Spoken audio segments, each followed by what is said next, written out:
dialogando con el padre Raúl Sánchez.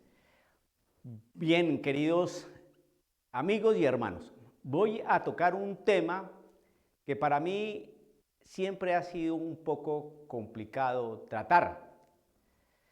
Todos aquellos temas que tienen que ver con las apariciones marianas, con las revelaciones privadas y todo este tipo de cosas. ¿Por qué? Porque son sumamente delicadas de tratar, porque hay que tener mucha prudencia respecto a estas revelaciones o manifestaciones privadas, porque en primer momento hay que tener y atender es la revelación pública de nuestro Señor Jesucristo, que está en la tradición y en la Sagrada Escritura. Tengo que decir algo para poder sustentar y tener base para lo que voy a decir. Creo que usted conoce muy bien este episodio del hombre rico y de Lázaro, que popularmente a este hombre rico se le dice el rico Epulón, pero obviamente allí en el texto del Evangelio jamás nombran o dicen el nombre de este hombre rico. La cosa es que había un hombre rico y estaba Lázaro. Y ustedes ya conocen el episodio, ambos murieron y Lázaro fue al seno de Abraham, ¿no?, el padre de la fe, y el hombre rico fue a un lugar de tormento. Hay algunas traducciones que no son muy exactas y dicen que fue a parar al infierno. No, fue un lugar de tormento, otros dicen lugar de castigo. Pues bien, de todas maneras, el lugar donde estaba, que es un lugar de tormento, un lugar de castigo, pero que no es el infierno, ¿por qué digo eso? Ya lo voy a mencionar.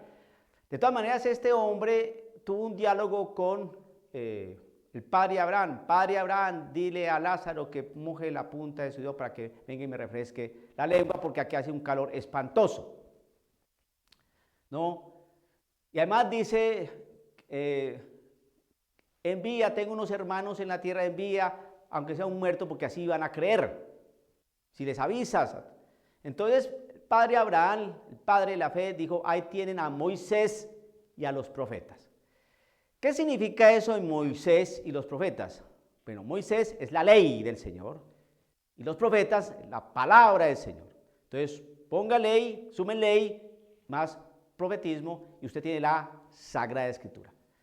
Si nosotros ponemos atención a ese texto, entonces nos estamos dando cuenta que para poder creer, ¿no?, es tener claro lo que es la Biblia. En la Biblia está todo lo revelado por nuestro Señor Jesucristo. Todo, absolutamente todo. Entonces no hay que desconocer la palabra del Señor para creer o asumir las revelaciones privadas.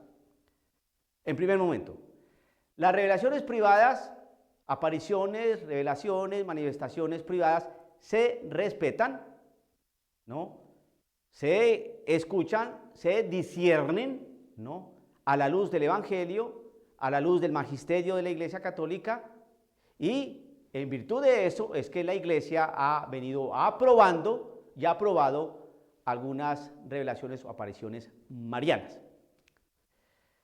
Pero en primer momento nosotros no necesitamos de apariciones, ni necesitamos de milagros, ni necesitamos de una catástrofe para creer. No. ¿Por qué? Porque la palabra del Señor, porque la revelación pública del Señor ya está dicha, y ahí el Señor es bastante claro. Sin embargo, la Iglesia ha asumido y ha aprobado, ¿no?, desde su magisterio algunas apariciones marianas. ¿Cuáles? La Virgen de Fátima, la Virgen de Guadalupe, las apariciones en Francia de La Salette, las apariciones en Francia de Lourdes y las apariciones en Akita, Japón. Esas cinco son aprobadas por la Iglesia Católica. Fátima, Guadalupe, Lourdes, ¿cuál es la otra? Akita, Japón y La Salette. Si las dije bien, pues que no se me olvide, pero esas cinco. Y hay dos que una está en estudio aún, o en su caso está abierto, que es la de Garabandal, en España, y otra que ya la iglesia se pronunció y dijo que ahí no había ningún tipo de aparición.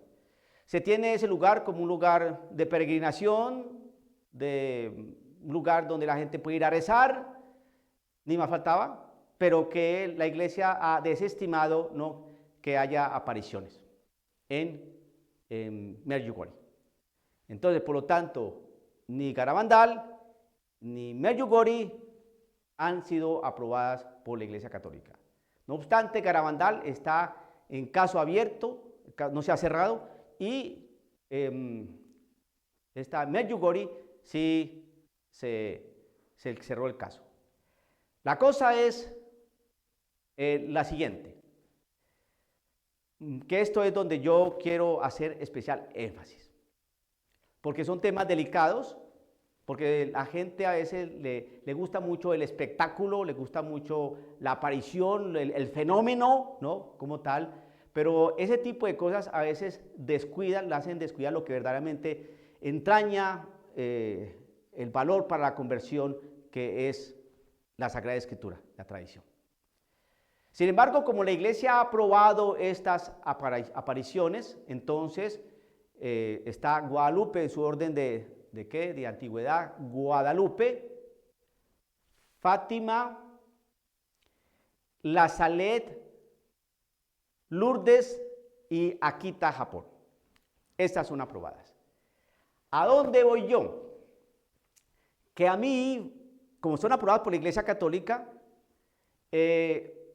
deseo hacer un aporte porque veo en estas apariciones una metodología y una pedagogía de nuestro Señor Dios, que es inmutable y que si uno es juicioso, va comprendiendo que nuestro Señor Dios no cambia, es siempre el mismo y siempre desconcierta y siempre trae contradicción y siempre uno se maravilla. Su metodología y su pedagogía siempre es la misma. Aquí va. ¿Usted no se le hace extraño lo siguiente, querido hermano? Mire, nuestro Señor Jesucristo nació en un pesebre, en un portal, en un lugar humilde, al calor del aliento de dos animales, envuelto en pañales, entre paja, rodeado de pastores, rodeado de gente humilde que lo iban a adorar, a ese niñito. En Belén, en un pueblecillo que prácticamente casi ni se encuentra en el mapa. De Belén puede venir alguien importante, dicen por ahí, dice la Sagrada Escritura. Y ese niño envuelto en pañales, en un lugar tan humilde, donde su padre putativo es un carpintero y su madre una sencilla mujer de Nazaret. Nació este niñito allí.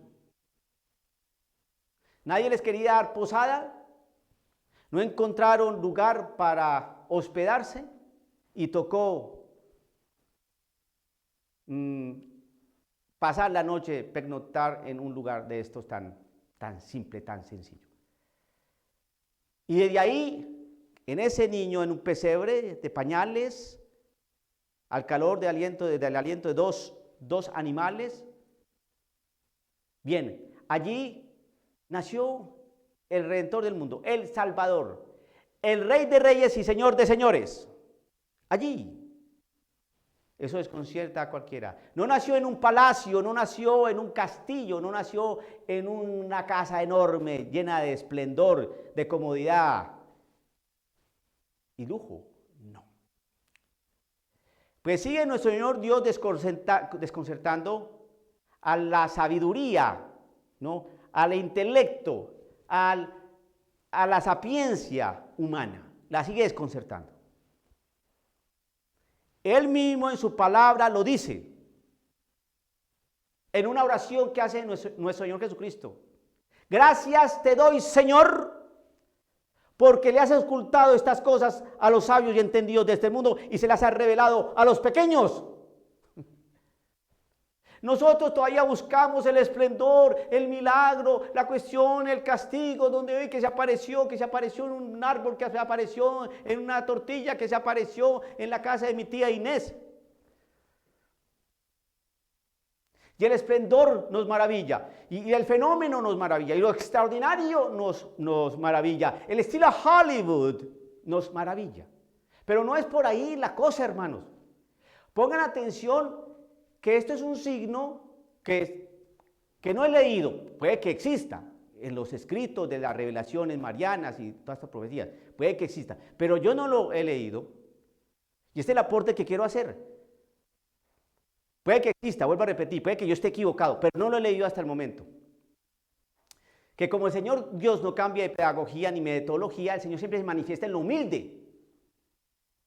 Ahí tenemos el caso del nacimiento de nuestro Señor Jesucristo, y tenemos el caso que el mismo Jesucristo lo refiere así, porque mismo lo explicita de su misma voz.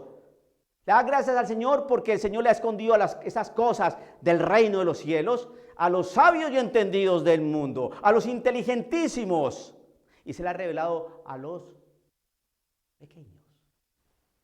¿Qué dedican los pequeños y sencillos?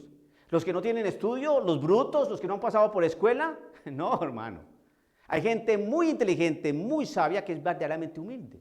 Santo Tomás de Aquino, por ejemplo. San Anselmo, por ejemplo. San Antonio, por ejemplo. San Juan Eudes, por ejemplo. Son personas brillantes, inteligentes. Santa Teresa de Ávila, doctora de la Iglesia. San Agustín de Hipona, doctor de la Iglesia. San Juan de la Cruz, doctor de la Iglesia. Esas personas muy inteligentes, muy brillantes, pero llena de humildad. Santa Teresita de Lisieux, doctora de la Iglesia. No se crea que el humilde, el sencillo, es el bruto, el que nunca ha pasado por la escuela y que no entiende las cosas. No. Son aquellos que comprenden que hay un Dios, que comprenden que la sabiduría de Dios es distinta a la sabiduría humana. Los grandes eruditos de hoy en día, los grandes inteligentes de hoy en día son los que dicen que Jesucristo no resucitó en cuerpo, son los que dicen que Jesucristo no hizo milagros, son los que dicen que Jesucristo no multiplicó panes y peces, son los que dicen muchas cosas que el Señor nunca ha enseñado. Son los que dicen que es lo mismo hombre y mujer y mujer, que es lo mismo, que es válido. Los grandes iluminados de hoy en día son los que dicen que la Iglesia Católica no ha comprendido la realidad sexual del ser humano. Esos son los eruditos de hoy en día. Son los que quieren tergiversar las cosas. Los eruditos de hoy en día son los que dicen que no creo mucho en el demonio. Los eruditos de hoy en día son los que dicen que no sabemos si Jesucristo dijo lo que dijo porque no había grabadoras en aquella época. Los que dicen que María estaba muy enamorada de San José y por eso se acostó con él. Esos son los eruditos de hoy en día. Esos son los que escriben bastantes libros, los que desconciertan en las universidades, en los seminarios, enseñando cosas que uno dice, ¿y dónde sacaron eso? De acuerdo a unos estudios ulteriores, hemos podido comprender y llegar a dilucidar que la realidad del Evangelio, pues en realidad en cuestiones de milagros, pues eso eran simplemente recursos literarios que se ponían ahí alrededor para justificar o dar sustento a una realidad donde Jesucristo dijo lo que dijo. Pero no sabemos en realidad si dijo lo que dijo, porque si miramos verdaderamente, pues no. Y el enredo y los contubernios de locuración para sacar y retorcer, y por eso hay que hacer una relectura de la relectura, y para que mirar el Concilio Vaticano II otra vez y las encíclicas de San Pablo VI, y mirar a ver si en realidad se pueden ordenar mujeres. Pero es que ya lo dijo su santidad Juan Pablo II. No, pero vuelva a ver, vuelva a releer, a ver si... ¡Hijo de... Esos son los eruditos de hoy en día, los que nos quieren quitar la fe. Vuelvo y retomo la cuestión de las apariciones. Fíjese cómo el Señor empieza a revelarle, empieza a hacer ejercicio de lo que él mismo afirma. Que el Señor le revela todas las cosas del reino de los cielos a los pequeños y sencillos. En Guadalupe, ¿a quién se le apareció la Virgen de Guadalupe? ¿Al obispo? ¿A un sacerdote? ¿A un monje? ¿A una religiosa? ¿A un abad? ¿A quién? A un indio mexicano, San Juan Diego. A un pobre hombre que tenía una fe impresionante, a ese se le apareció. A un iletrado, pero con una fe impresionante.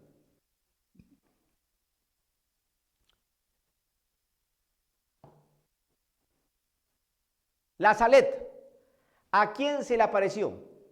A una pastorcita, a una niña. Ahora no recuerdo su nombre. Ya otro niño. ¿Quién eran estos niños? ¿Quiénes eran? ¿Qué hacían? Niños. Se les apareció. Y les dijo cosas muy duras. Como que las congregaciones religiosas, las flores de la iglesia, llama ella, es decir, los franciscanos, los jesuitas, los dominicos, se iban a convertir en las cloacas de Asmodeo. Oiga, se iban a convertir en las cloacas de Asmodeo. Y simplemente uno observa un poco eso, y así es. Y así es. Se han venido desbaratando los principios sólidos de fe de estas santas congregaciones. La realidad, por ejemplo, de los franciscanos, división tras división y división tras división. Tengo que aclarar que dentro de estas congregaciones hay gente muy santa, muy buena. Pero la realidad histórica indica que si hay un ablandamiento, una cosa espantosa, de escándalos, de cosas muy feas. Melania es la pastorcita de La Salet. Según San Juan Pablo II, La Salet se le dice que es la reina de las profecías marianas. Porque se hace un estudio detenido sobre lo que ella narra, y eso hoy en día se constata de una manera impresionante. Lourdes, año 1858, si no estoy mal. La Salet, año 1846, si no estoy mal. Quiero aquí hacer un paréntesis que mientras se aparecía Lourdes y La Salet, en aquella época habían cientos y cientos de apariciones marianas. Es decir, que la iglesia estaba muy confundida a ver si La Salet era una de esas falsas apariciones o Lourdes era una de las falsas apariciones. Pero cuando empieza a estudiar lo que La Salet dijo y todo el contexto y todo el análisis que hizo la iglesia, digo, no, esta aparición es real. Lo mismo en Lourdes. Con esta pastorcita, con esta niña.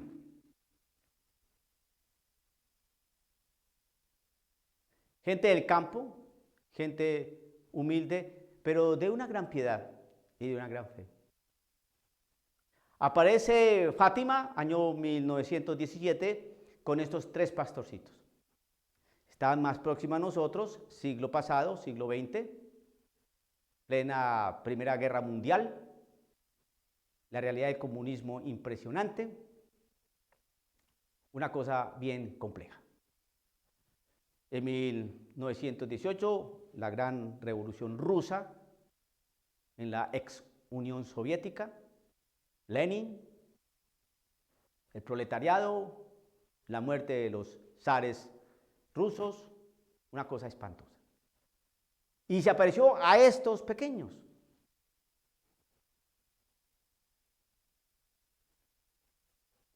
Garabandal, año 1961-62 hasta 1965 terminaron este fenómeno de desapariciones. ¿A quiénes se aparecieron? A 4 niñas, de las cuales creo que 3 viven, si no estoy mal. Niñas pequeñas, niñas que iban a la escuela, sencillas, gente del campo, que sacaban a apacentar sus vacas, sus chivos, a mover la paja, a sembrar la tierra. ¿Por qué el Señor escoge a esta gente? Akita, Japón, año 1979-81, no recuerdo muy bien, 1970 empezaron las apariciones, a una religiosa que era sorda, a una simple religiosa allá en Japón. La Virgen empieza a exudar lágrimas, sangre. Se hizo la investigación correspondiente, el obispo se empeñó en realizarla y la iglesia la aprobó. Akita, Japón. ¿Qué dice Akita, Japón? Algo profundo, profundo. Llegará el día en que la iglesia habrá pugnas, peleas, enfrentamientos entre sacerdotes contra sacerdotes, obispos contra obispos, cardenales contra cardenales. En Garabandal se dice algo que hoy en día lo estamos viviendo, pero en aquella época pensar así era un escándalo. En los años 60 no había llegado todavía el Concilio Vaticano II, los curas eran sumamente respetados, vestían de sotana, celebraban los sacramentos con mucha piedad y mucha devoción, mucha seriedad. Eran personas bastante serias, estructuradas intelectualmente, con mucha piedad, con mucha santidad. Habría algún descocado por ahí, como siempre hay, pero esa era la proyección que tenía el sacerdote. Por lo tanto, cuando se escuchó el mensaje, lo que tenía que decir el párroco del pueblo, y no lo dijo por circunstancias bastante complejas de presión o cosas por allí, las niñas lo tuvieron que decir. Y dijeron lo siguiente, que tanto sacerdotes como obispos y cardenales están yendo por el camino de la perdición y que se llevan por delante un montón de almas. Decir eso en aquella época era prácticamente un escándalo, porque siempre se miraba al sacerdote, al obispo o al cardenal como gente de Dios, casi como dioses. Pero solamente pasaron, ¿qué? 50 años, 40 años, y empezamos a mirar que esa profecía sí se cumple. A ver, hermanos, miremos un poquitico, si hacemos un poco de historia, a ver si esos escándalos, si usted tiene más o menos unos 40 años, alcanza a notar, y si hace una persona más o menos de iglesia, si alcanza a notar los escándalos tan pavorosos que ha habido en la iglesia católica, sabido ya, público de gran explosión, desde hace unos 40 años para acá. Mire, todas esas cuestiones de los curas guerrilleros. El padre Manuel Pérez allá en Colombia, Camilo Torres en Colombia y otros tantos por allá en otros países también latinoamericanos. Dejan la sotana, cogen el fusil y ármese compañero y tenemos un Cristo desde revolucionario, aleluya hermano. Cantemos nuestros himnos a la batalla y a la carga. Es que esa cosa que es una basura.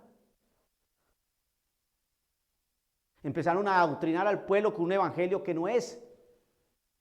Después vinieron los escándalos, las cuestiones cuando en los años 70, cuando los sacerdotes colgaron las sotanas, empezaron a celebrar la liturgia de la misa como les dio la gana, todo con un ambiente de hippies y de marihuana. Hoy hay que estar en el ambiente, en los contextos del pueblo, hermano, y vamos a celebrar la misa aquí como hermanos, porque Dios está con nosotros, porque Dios es un man muy legal, es un man que usted viera ese man todo barbado, hermano, y peace, no, peace, make the laugh.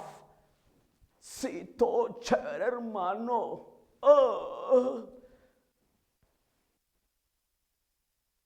Muchos curas se dedicaron a otras cosas, a trabajar la promoción social, a construir casas, ¿cierto? Que se olvidaron del evangelio. El evangelio no es eso. Después empezaron los escándalos, ¿no?, de los curas que prefieren el mismo sexo, los grandes escándalos, ¿no?, de los sacerdotes que violaban niños, pedofilia en cantidades alarmantes, todo eso, y eso se empezó a ebullir y a salpicar y mucha gente dejó de ser católica porque cómo va una iglesia, la iglesia de Cristo, ser tan hedionda y tan putrefacta. Y estamos viendo eso, porque estos escándalos son recientes. Y van saliendo, y todo lo que se ha querido tapar va saliendo. Han querido tapar la olla podrida, no le han querido poner cadenas, pero no, eso explota, hermano, porque ¿quién para la realidad de Dios, la verdad de Dios? Entonces, con estas profecías marianas, que el Señor Dios ha querido darle a estos pequeños, entonces desconcierta mucho a los sabios y entendidos, a los médicos, a los psiquiatras. Analicemos a la niña. Y todas es una serie de subterfugios y manipulaciones y presiones para silenciar, callar. Medjugorje.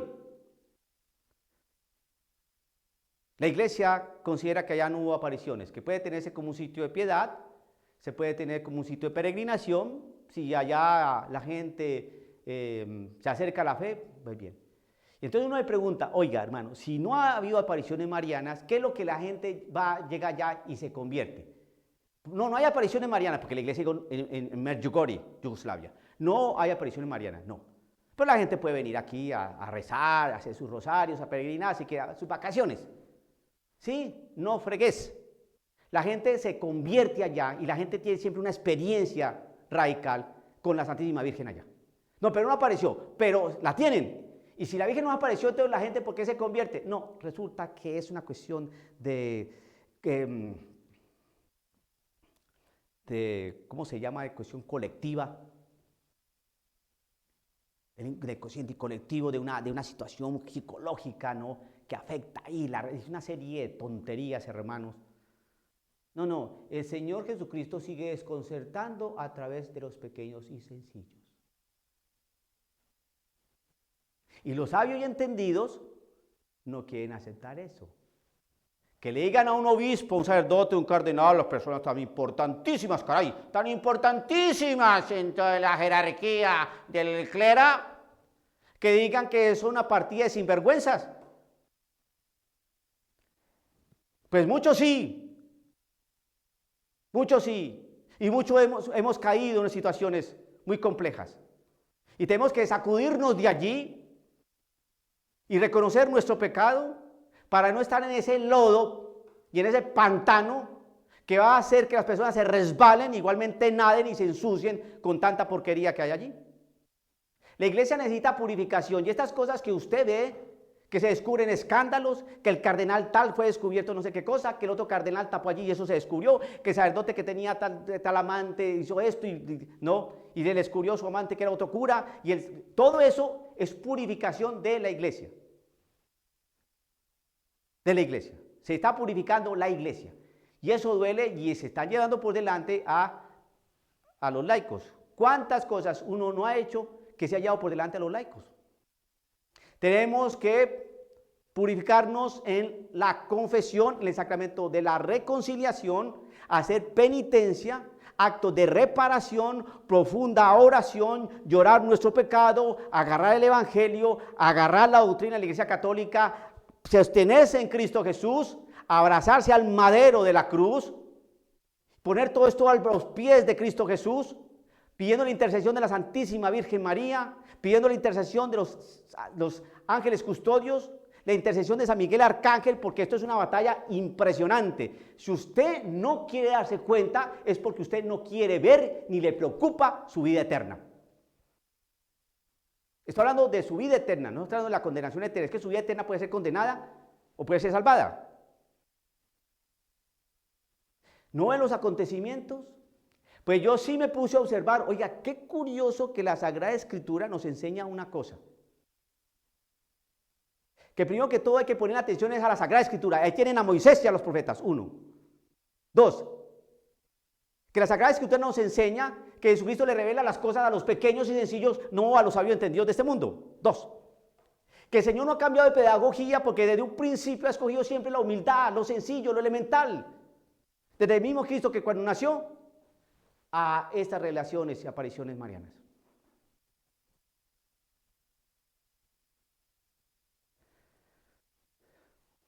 Sí le pido a usted, querido hermano católico, que antes de cualquier cosa, fíjese en lo que enseña la Biblia, y ahí está todo. Las revelaciones marianas simplemente es como recordatorios de lo que está en la Sagrada Escritura. Ahí en la Sagrada Escritura nos dice que en los últimos tiempos, o para que llegue el advenimiento del Señor, tendrá que haber una apostasía, y eso se ve, ahí está la revelación mariana. Que hay personas que siendo de los nuestros, es decir, dentro de la iglesia, se han revelado y han querido predicar o atender falsas doctrinas y criterios seductores. Todo eso lo estamos viendo. Llegó la reforma, la mal llamada reforma protestante. Vemos los lobos dentro de la iglesia con piel de oveja. Vemos los lobos rondando a las ovejas. Eso está anunciado allí, hermano. Entonces las apariciones marianas simplemente son recordatorios de lo que está en la Biblia. Esa es mi opinión respecto a estas apariciones marianas. Que el Señor lo bendiga, dialogando con el Padre Raúl Sánchez.